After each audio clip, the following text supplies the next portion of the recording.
Baiklah, Assalamualaikum warahmatullahi wabarakatuh. Saya ucapkan kepada Dr. Khairi. Nama saya Nur Ain binti Mazan Nasir, bernombor matric D 2023-1106-033 dan merupakan pelajar daripada kumpulan B, dan saya merupakan kumpulan yang ketiga. Okey, selain pada itu, maklumat saya pada saya juga, saya merupakan semester 6 dan sekarang adalah meja Bahasa Melayu minus sejarah, dan saya menetap di Pulau Pinang, status adalah bujang. Okey, baiklah, pada hari ini saya akan menceritakanlah serba sedikit mengenai kami punya kajian, iaitu bertajuk Masyarakat Majmuk di Daerah Hilir Perak antara tahun 1900 hingga 1997. Baiklah, sebelum kita masuk kepada topik kita pada hari ini yang saya nak ceritakan, saya akan cerita sedikit tentang bagaimana kami pergi ke kajian lapangan ke Teluk Intan. Baiklah, saya bersama rakan-rakan saya, iaitu kumpulan 3, 5 orang. Saya, Nur Ain binti Mazan Nasir, Alan Nasuha, Syahira, Nisa dan juga Fatimah. Kami sama-sama telah pergi ke Teluk Intan selama 3 hari 2 malam. Terima kasih atas cadangan doktor. Kami sangat seronok, sangat banyak menghabiskan waktu bersama, dan juga banyak maklumat yang kami dapat sewaktu mengadakan lawatan di Teluk Intan lah. Jadinya berdasarkan kami punya tajuk, iaitu masyarakat majmuk, jadi semestinya lah kami harus bergaul dengan masyarakat baru kami dapat maklumat kan. Jadi saya nak cerita sedikit lah. Alhamdulillah, disebabkan tajuk kami kenal ramai orang, iaitu contoh Uncle Ho, Abang Syafiq, lepas tu uncle yang pakcik yang jaga dekat menara Teluk Intan tu, yang menara condong tu. Kami dapatkan maklumat berkaitan masyarakat dekat situ bermula daripada seorang pakcik ni. Dia merupakan salah seorang penjaga kaunter tiket di Teluk Intan. Terima kasih kepada pakcik tu. Pakcik tu telah menyelamatkan kami. Jadinya saya wakil, saya bersama rakan-rakan saya yang lain. Kami beri saya 3 hari 2 malam dan kami sewa hotel.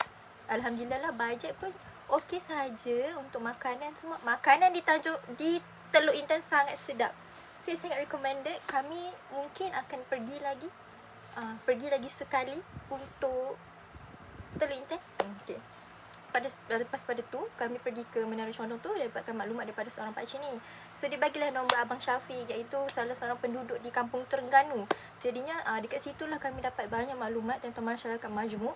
Dan pada masa yang sama, sebelum kami pergi berjumpa dengan Abang Syafiq, kami berjumpa dengan Uncle Ho. Uncle Ho ni merupakan salah seorang tokek kedai kasut di Teluk Intan, dan kasut di situ adalah semua buatan Malaysia dan sangat murah. Bahkan kawan saya sendiri, Fatimah, dia dah beli sepasang kasut sebab murah. Kasut dekat situ RM15 pun dah boleh dapat. Dan kasut yang macam kasut sarung untuk kasut formal tu, sekarang ni harga tu tak, kalau paling murah 30. Dekat situ, dekat kedai Uncle Ho tu, baru RM15 dah boleh dapat. Jadinya kalau siapa-siapa yang menonton video saya untuk ditayangkan di YouTube nanti, tolonglah catat ya. Okey, kedai Uncle Ho. Uncle Ho tu merupakan salah seorang penduduk yang bagi kami agak lama di situ, dan pada masa yang sama juga dia dah berumur 70 tahun. Dan kedai dia tu sebelum merdeka lagi dia dah ada, iaitu kedai kepunyaan bapak dia, and then sekarang ni Uncle Ho pula yang gantikan lah. Selepas pada itu barulah kami berjumpa dengan Abang Syafiq. Jadinya Abang Syafiq ni lah banyak membantu kami. Terima kasih kepada Abang Syafiq kalau Abang Syafiq tengok video ni. Kalau tengok, okey, kepada Abang Syafiq lah bawa kami berjumpa dengan salah seorang daripada Uncle Indian. Saya tak ingat nama Uncle Indian tu sebab nama dia panjang sedikit. Saya minta maaf Uncle, tapi Uncle pun telah membantu kami. Jadinya kami dah dapat Uncle Ho, iaitu sebagai kita cakap ni sebagai wakil kepada penduduk Cina di situ. Melayu kita ada Abang Syafiq, dan untuk Indian kita ada Uncle tu. Jadinya Abang Syafiq kan, pada masa yang sama juga Abang Syafiq, terima kasih, dalam keadaan hujan kami naik kereta, Abang Syafiq naik motor. Dalam keadaan hujan yang sangat lebat, dia sanggup bawa motor dia untuk tunjuk arah dekat kita orang, dan sambil tu lepas tu dibawa kita orang jalan-jalan ronda di Kampung Terengganu tu. Jadinya kenapa kami pergi Kampung Terengganu? Sebab cadangan daripada abang di Teluk Intan tu lah, yang dekat Menara Condong tu, dia cakap kalau pergi ke Kampung Terengganu ni banyak masyarakat dekat situ, masyarakat Cina, Indian dan Melayu. Jadinya disebabkan tajuk kami, macam tempat tu agak strategik lah. Jadinya sewaktu sampai tu, saya akan cerita tentang Teluk Intan dahulu. Okey. Selepas tu kami bersama-sama dengan Abang Syafiq. Abang Syafiq bawa kami pergi ke Makam Sultan Abdullah, tak silap saya. Selain pada itu juga, Abang Syafiq juga dia bawa kami pergi melawat kolam udang yang ada di Teluk Intan di Kampung Terengganu tu lah. Dan itu merupakan salah satu daripada kepunyaan rakan Abang Syafiq sendiri. Jadi saya ada gambar, saya nak tunjuk. Okey. Ini kami bersama dengan Uncle Ho. Ya, Uncle Ho. Itu saya dengan rakan-rakan saya. Ya, ini gambar kami bersama. Okey, selepas itu kami bersama dengan Abang Syafiq. Dengan Uncle ni, Uncle Indian ni. Uncle ni sangat baik. Lepas tu dengan Abang Syafiq kami ni, sewaktu kami melawat kolam udang milik abang ni lah. Ni ikan ditunjuk. And at the same time dia have kolam ikan tau. Kalau ada kolam ikan kat situ. Sekejap kami tunjuk. Saya tunjuk gambar bersama dengan owner kolam udang tu. Kolam udang, iaitu benda dia cakap, abang tu ceritalah macam orang yang tepi tu ada sungai. Jadinya kalau siapa-siapa yang memancing udang, dia akan datang ke tempat abang ni untuk untuk buat pertukaran untuk dapatkan bayaran. Dan abang ni akan ambil udang tu, dah bagi duit dan dia akan jual udang tu. Dan dia cakap permintaan udang ni agak tinggi sebab masyarakat di situ banyaklah kita boleh cakap memakan lah, macam suka makan udang ni, udang sungai ni. Sebab itu juga ini gambar bersama Abang Syafiq dengan uncle tu. Abang Syafiq tu sangat baik. Terima kasih. Okay. Lepas tu pada masa yang sama juga Abang Syafiq bawa kami tengok tanah kepunyaan masyarakat Cina di seberang. Adalah gambar banyak. Kami sangat seronok je di sana. Dan ada juga gambar kami berada di ini merupakan makam Sultan Abdullah Muhammad Shah I. Ada gambar. Ada gambar dan juga video. Kejap. Ini apa? Oh, ini gambar. Okay. Ini video. Inilah keadaan di makam Sultan. Dan pada masa yang sama juga, sewaktu perjalanan tu Abang Syafiq menceritakanlah macam mana Sultan Perak ditabalkan, macam mana cara dia apa semua. Banyak ilmu yang kami dapat daripada tajuk kami. Dan ini bersama saya dan rakan-rakan di Menara Condong. Dan pada waktu malam pun Menara Condong tu cantik. Kami sangat suka, kami sangat enjoy. Doktor, terima kasih. Kami sangat enjoy berada di Teluk Intan. Saya boleh promote Teluk Intan, doktor. Okey, daripada tu dan akhirnya tamatlah. Dan ni merupakan makanan-makanan yang ada di Teluk Intan, iaitu sangat murah dan sangat sedap. Doktor, saya sangat approve Teluk Intan. Saya sangat suka Teluk Intan. Jodoh je saya tak jumpa doktor, saya jumpa makanan je. Tapi tak apalah, okey. Itulah sahaja sekian sedikit bagi kisah saya yang berada bersama rakan-rakan saya berada di Teluk Intan. Jadinya ya, doktor jangan lupa tengok saya punya laporan, okey? Okey, baiklah. Kita mulakan dengan dapatan kajian yang kami dapat hasil daripada lapangan dan juga dokumentasi yang lepas. Baiklah. Masyarakat majmuk merujuk kepada masyarakat yang terdiri daripada pelbagai kaum, agama dan juga budaya yang hidup dalam satu kawasan yang sama tetapi masih mengekalkan identiti masing-masing. Selain pada itu, pembentukan masyarakat majmuk di Tanah Melayu berlaku dengan ketara semasa penjajahan British melalui kemasukan buruh Cina dan juga India untuk memenuhi keperluan ekonomi kolonial. Kajian ini memberikan tumpuan kepada kawasan Teluk Intan dan juga Bagan Datuk kerana kedua-duanya memainkan peranan penting dalam perkembangan ekonomi dan juga sosial Hilir Perak. Baiklah, sedikit latar belakang mengenai Hilir Perak. Hilir Perak ini terletak di bahagian selatan negeri Perak dan berkembang di sepanjang Sungai Perak. Kedudukan geografinya yang strategik menjadikan kawasan ini sesuai untuk pertanian, perdagangan dan pertempatan awal masyarakat Melayu. Baiklah. Sungai Perak juga berfungsi sebagai laluan utama untuk pengangkutan dan perdagangan sebelum kewujudan jalan raya moden. Simpan itu, antara kawasan penting di Hilir Perak ialah Teluk Intan semestinya dan juga Bagan Datuk. Bagan Datuk ni dia terkenal dengan aktiviti perikanan dan juga pertanian, manakala Teluk Intan ni berkembang sebagai pusat pentadbiran dan perdagangan British. Baiklah, British menjadikan Teluk Intan sebagai pusat pengumpulan hasil pertanian dan juga perdagangan kerana kedudukannya yang strategik lah di tebing Sungai Perak. Selain pada itu, daripada aspek politik pula kita boleh tengok. Peranan pentadbiran British iaitu campur tangan British di Perak bermula melalui Perjanjian Pangkor 1874, iaitu British memperkenalkan sistem residen dan mengubah pentadbiran tradisional kepada sistem pentadbiran moden.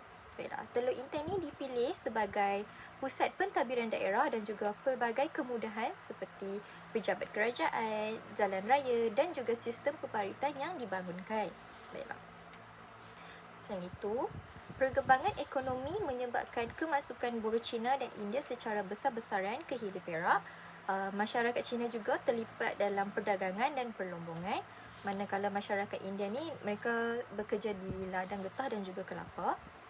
Selain pada itu juga, dasar pecah dan perintah, iaitu British melakukan dasar pecah dan perintah untuk memisahkan kaum mengikut pekerjaan, tempat tinggal dan juga pendidikan. Jadinya masyarakat Melayu ni tinggal di perkampungan dan menjalankan aktiviti pertanian lah, bercucuk tanam. Selain pada itu juga, manakala bagi masyarakat Cina, mereka akan tinggal di bandar dan juga terlibat dengan aktiviti perdagangan ataupun dikatakan sebagai aktiviti jual beli.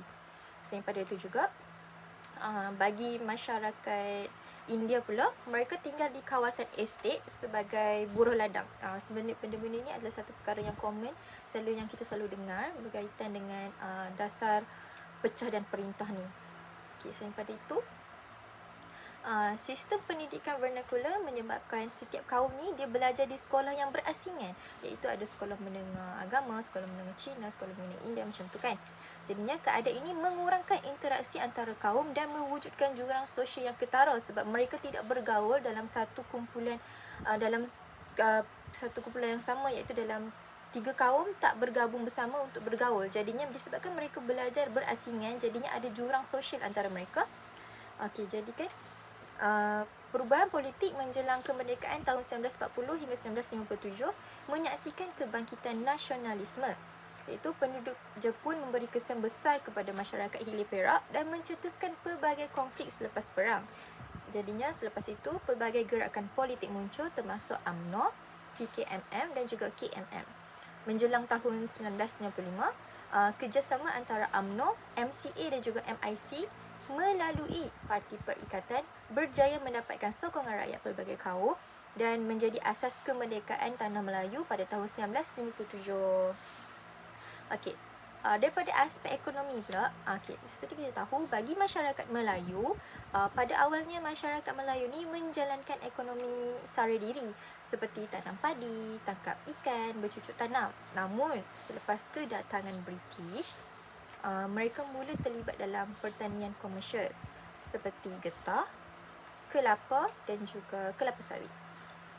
Dalam era selepas merdeka, pelbagai agensi kerajaan membantu masyarakat Melayu meningkatkan penglibatan mereka dalam sektor pertanian komersial. Kajian lapangan ini juga mendapati aktiviti peternakan udang menjadi salah satu sumber ekonomi masyarakat Melayu di Teluk Intan. Okey, yang seperti yang kita tahu, maklumat yang kami dapat berdasarkan kajian lapangan di Teluk Intan, seperti yang owner pemilik kolam udang tu dan juga Abang Syafiq, sebab mereka berada, kolam udang tu diwujudkan hasil daripada Majlis Perbandaran juga, salah satu daripada kita cakap inisiatif untuk meningkatkan ekonomi di negeri di area Teluk Intan lah. Jadinya kolam udang tu sebenarnya bukan di situ saja, terdapat banyak lagi lokasi-lokasi dalam sekitar Perak yang yang telah disediakan kolam udang ni untuk diternak dan dikawal oleh masyarakat dan dijalankan oleh masyarakat Melayu macam tu. Jadinya tak semestinya masyarakat Melayu lah, tapi seperti maklumat yang kami dapat dilakukan oleh masyarakat Melayu. Jadinya sebab itulah kolam udang ni jadinya sinonim. Kalau kita pergi ke Teluk Intan, kita cakap tentang kolam udang, mereka macam tahu macam memang dia sangat sinonim dengan masyarakat Teluk Intan kat situ. Ini maklumat yang kami dapat lah daripada kajian tu kan. Macam dan macam yang Abang Syafiq bagi tahu, dia juga merupakan salah satu daripada inisiatif Majlis Perbandaran untuk meningkatkan ekonomi dan juga untuk menjana pendapatan lah. Dan juga pada masa yang sama, waktu kami pergi tu ada juga selain pada ikan udang kan, udang sungai tu, ada juga ikan abang tu panggil ikan hantu. Ikan hantu tu masyarakat Cina suka sebab dia ada banyak khasiat. And dia rupa dia sangat. Saya ada gambar. Tak apa. Setiap saya punya penjelasan akan ada gambar, doktor. Saya dipanggil ikan hantu.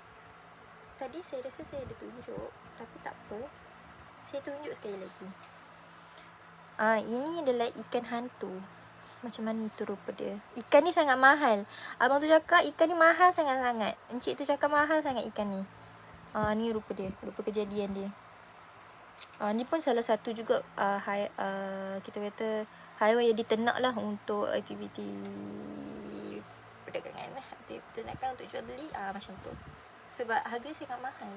Okey, selain pada itu, kita masuk kepada masyarakat Cina. Okey, untuk masyarakat Cina pula banyak terlibat dalam sektor perdagangan dan juga pertanian komersial. Mereka mempunyai modal serta pengalaman dalam perniagaan dan berjaya mengembangkan perusahaan getah dan juga kelapa. Selain itu, masyarakat Cina juga memainkan peranan penting sebagai peniaga dan juga penghubung antara pengeluar dengan pasaran. Kajian lapangan juga menunjukkan masyarakat Cina ni aktif dalam perniagaan tempatan di Teluk Intan. Seperti yang maklumat yang kami dapat berdasarkan hasil-hasil kajian lepas dan juga maklumat yang kami perolehi sewaktu temu bual bersama salah seorang daripada penduduk di Teluk Intan tu, iaitu Uncle Ho. Uncle Ho sendiri adalah salah satu bukti yang bahawa penulisan kami tadi ada betul, di mana dia sehingga sekarang masih menjalankan aktiviti perdagangan, iaitu aktiviti jual beli, iaitu dia tengah menjual kasut-kasut lah. Jadinya seperti yang bagi tahu doktor tengok doktor. Ini kasut dia doktor RM10. Kasut formal ni doktor. Ini kalau dekat kedai lain mahal. Dan yang menariknya, kedai Uncle Ho ni semuanya buatan Malaysia.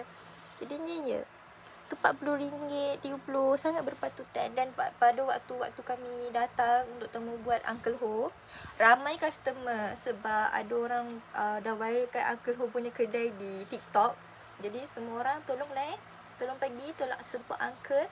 Uncle dah lama, kedai ni sebelum merdeka lagi dah wujud, dijalankan oleh bapa Uncle Ho sendiri, iaitu mereka datang lah hasil daripada berpindah randah, macam tu kita panggil. Macam berpindah datang ke sini dan melakukan aktiviti perdagangan. Jadinya sekarang Uncle Ho lah teruskan. Dan akan dapat tahu bahawa Uncle Ho cakap mungkin akan habis sampai dia saja sebab anak-anak dia dah ada kerja lain macam tu. Jadi sementara ada, korang pergilah dekat Uncle Ho, okey? Uncle Ho sangat baik. Dia sangat melayan customer dia dengan pelanggan dia dengan sangat servis yang sangat baik. Saya bagi 10 bintang. Macam tu. Ada aunty juga. Aunty tak sempat tangkap gambar.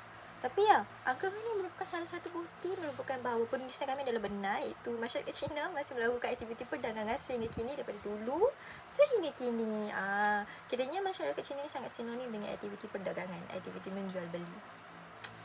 Lepas tu juga, tapi pada masa yang sama ada juga kami bertemu dengan macam mana cakap, seorang pakcik ni, iaitu masyarakat Melayu yang melakukan aktiviti jual beli juga, tapi dia hanya menjual buah-buahan.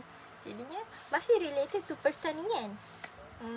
Dia related to pertanian sebab dia owner kedai buah kan. Kedai buah tu maksudnya daripada orang Melayu juga, macam tu.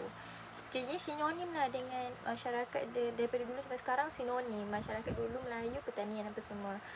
So sekarang pun sama. So kalau macam peternakan tadi kan, ada peternakan udang kan dengan abang tu. Lepas tu dengan Uncle Ho, Uncle Ho tunjuk masyarakat Cina masih mengamalkan aktiviti perdagangan. Okey, seterusnya kita masuk kepada masyarakat India. Okey, untuk masyarakat India ini, kebanyakannya mereka bekerja di ladang getah dan juga kelapa yang dibangunkan oleh British. Selepas itu, mereka ini dibawa masuk sebagai tenaga buruh untuk memenuhi keperluan sektor perdagangan yang berkembang pesat.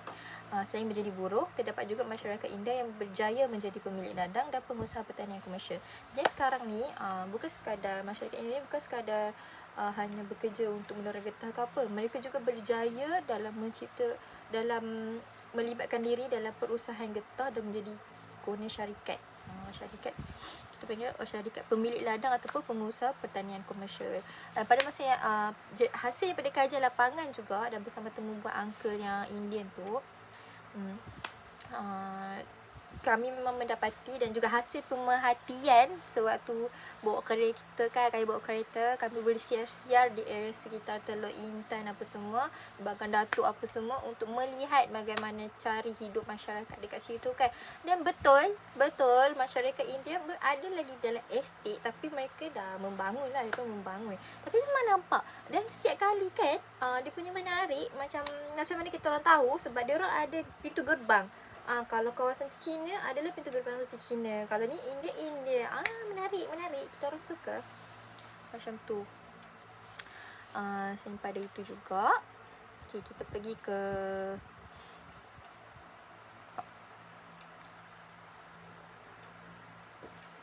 lepas tu, baiklah.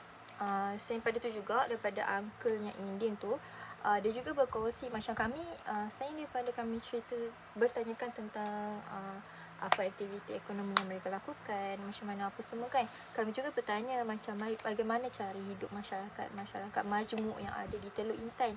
Jadinya berdasarkan keseluruhan jawapan dan temubual bersama orang temubual kami lah kan, semuanya macam berpandangan yang sama, di mana Uncle Ho cakap benda yang sama, Abang Syafiq pun cakap benda yang sama, iaitu semua masyarakat majmuk di Teluk Intan hidup dalam keadaan aman dan damai. Mereka sangat bersatu padu.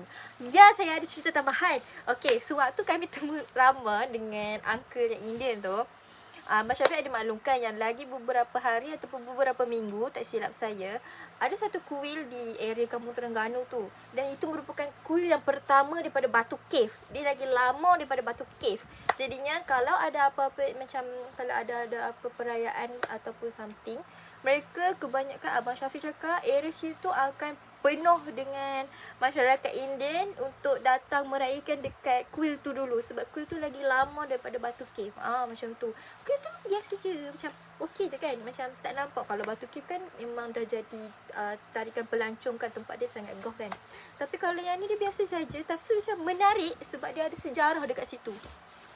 Jadinya aku tu cakap lah lepas tu, okay, so persoalan dia kan, macam mana masyarakat majmuk ni. So Abang Syafiq cakap lah, Uncle pun cakap benda yang sama. So sewaktu perayaan akan ada bunyi bising lah, macam kan kita celebration, so akan ada bunyi ni, bunyi tu bising, ramai orang apa semua kan. Tapi tak pernah sekali pun komplain. Tak pernah langsung masyarakat Cina ke Melayu tak akan pernah komplain kalau contoh macam dekat area situ ada perayaan, bising ke apa, tak apa, boleh. Mereka siap bersama-sama meraihkan perayaan tersebut. Macam tu. Abang Syafiq ada bagi tahu juga contoh macam akan ada juga pihak-pihak macam masyarakat India, masyarakat Cina ataupun masyarakat Melayu yang mereka akan pack barang-barang macam barang-barang makanan ke apa, bantuan untuk disalurkan kepada masyarakat majmuk ni. Tak kisah Melayu ke Cina ke India ke, tak kisah. Contohnya macam masyarakat India kan, dekat kuil tu mereka ada nak bagi edarkan barang-barang makanan kan, macam beras ke apa kan, mereka akan bagi dekat semua masyarakat, bukan masyarakat India saja. So kita boleh nampak perpaduan dekat situ, hidup mereka bermasyarakat macam mana. Dan lepas tu uncle tu juga cakap, saya macam tanyalah, ada ke macam rusuhan berlaku, sebab kedai macam sini macam dekat sangat tahu, rumah-rumah Cina kaum tu semua dekat-dekat kan. So macam saya tanya kan, lepas tu aku tu cakap, tak, semua hidup harmoni, tak pernah lagi gaduh yang teruk-teruk. Dia kata kalau ada pergaduhan, isu yang timbul, dia akan duduk dan berbincang sama-sama untuk menyelesaikan masalah tersebut. Macam tu. Dan sewaktu kami berjalan pergi ke makam sultan tu, rumah India kat sini, rumah Cina kat sini, daripada depan macam tu je. Dia macam mencampur. Menarik, sangat menarik, sangat bersatu padu, sangat satu Malaysia.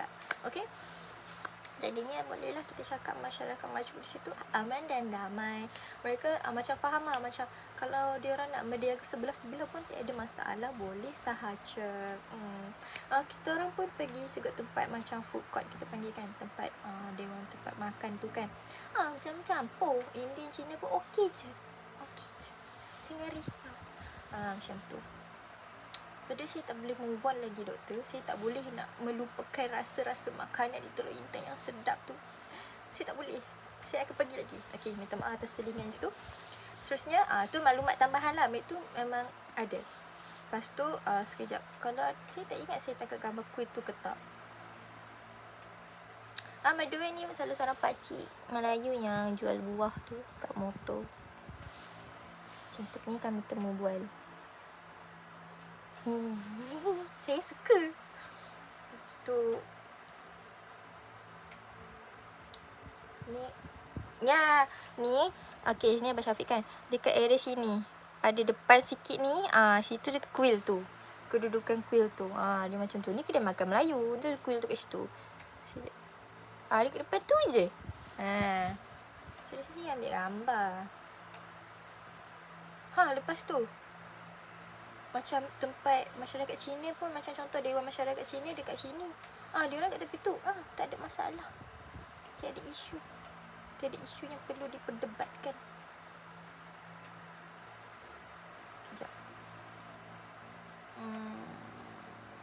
Saya tak pasti saya tangkap gambar ke tak sewaktu berada di perkarangan kuil tu. Lagipun waktu tu dah nak maghrib, jadinya kami dalam keadaan yang agak rushing. Sebelum maghrib kan nak balik.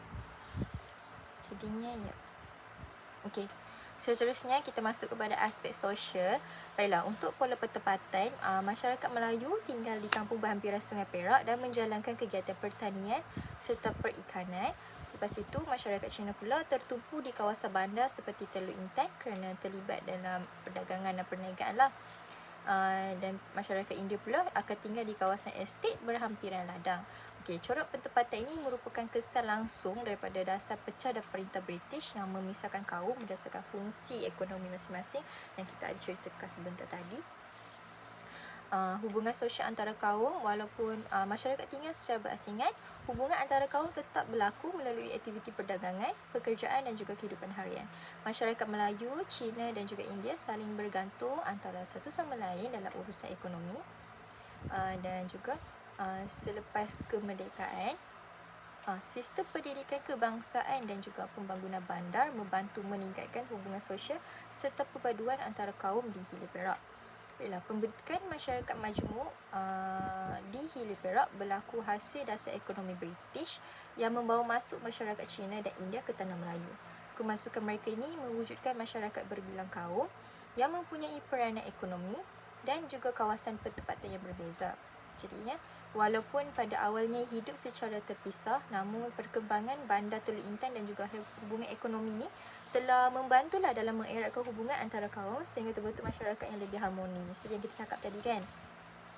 Macam mana yang kaum Cina dengan India boleh je berniaga sebelah-sebelah dengan kaum Melayu, tak ada masalah pun. Jadinya bila mereka dah macam boleh bertolak ansur antara satu sama lain, dekat situ pun kita boleh nampak lah jurang hubungan sosial dulu yang terbatas, kini dah barrier tu dah tak ada. Jadinya semua dah bersatu padu, dah bersama-sama dalam memajukan ekonomi masing-masing dan menjalankan aktiviti kehidupan seharian sambil bergantung harap kepada satu sama lain. Macam minta tolong boleh, nak kalau hari raya sama-sama sambut hari raya, tak ikut kaum, macam tu. Cara Chinese New Year pun sama, macam tu lah. Jadinya kesimpulannya kan, sebagai kesimpulan, pembentukan masyarakat majmuk di Hilir Perak ni antara tahun 1900 sehingga 1997 banyak dipengaruhi oleh dasar ekonomi dan juga pentadbiran British. Kemasukan masyarakat Cina dan India telah mengubah struktur demografi kawasan tersebut serta mewujudkan masyarakat yang berbilang kaum. Baiklah, walaupun dasar pecah dan perintah ni menyebabkan pengasingan kaum dari segi pekerjaan, pendidikan dan juga pentempatan, hubungan antara kaum tetap berkembang melalui aktiviti ekonomi dan juga kerjasama politik. Dan menjelang kemerdekaan, semangat perpaduan antara kaum ni semakin kukuhlah dan menjadi asas kepada pembentukan negara Malaysia yang berbilang kaum seperti hari ini. Baiklah, itu sahajalah maklumat yang saya berkongsi dengan doktor berkaitan dengan hasil penulisan dokumen kami dengan kajian lapangan kami lah. Jadinya apa yang boleh saya berdasarkan diri saya sendiri, hasil daripada kajian lapangan ni saya nak berkongsi. Pada awalnya saya dengan ahli kumpulan saya taklah berapa rapat Macam tu, kami sekadar bertegur sapa. Tapi bila kami diberi peluang untuk bersama-sama melakukan aktiviti kajian lapangan di Teluk Intan, dekat situ saya dapat rakan-rakan yang kami punya hubungan persahabatan tu makin erat, dan di mana kami saling memahami. Actually sebenarnya banyak dugaan tau. So waktu hari pertama yang kami pergi tu, kami dah pergi lewat, jadinya boleh malam saja, malam susah nak bertemu dengan orang-orang, nak interview apa semua kan. Dan pada Menara Condong tu pun tutup. Dan pada esok hari tu pula siang, siang tu boleh kita orang pergi ke Menara Condong tu. Alhamdulillah, so far so good. Tapi bila kami dah deal, kami dah buat macam dengan Abang Syafiq untuk berjalan-jalan di sekitar area Teluk Intan tu untuk dapatkan maklumat dan juga bertemu dengan informan kami kan. Jadinya waktu tu hujan sangat lebat, kami tak ada payung sebab tu kan kereta sewa, jadinya memang payung tak, macam 2 orang je bawa payung, jadinya kami kan 5 orang, jadinya agak ada masalah di situ kalau nak berjalan apa semua kan. Tapi Alhamdulillah juga, walaupun pada awalnya hujan lebat dan kami agak macam kecewa sedikit lah dengan melihat keadaan Abang Syafiq yang meredah hujan kan.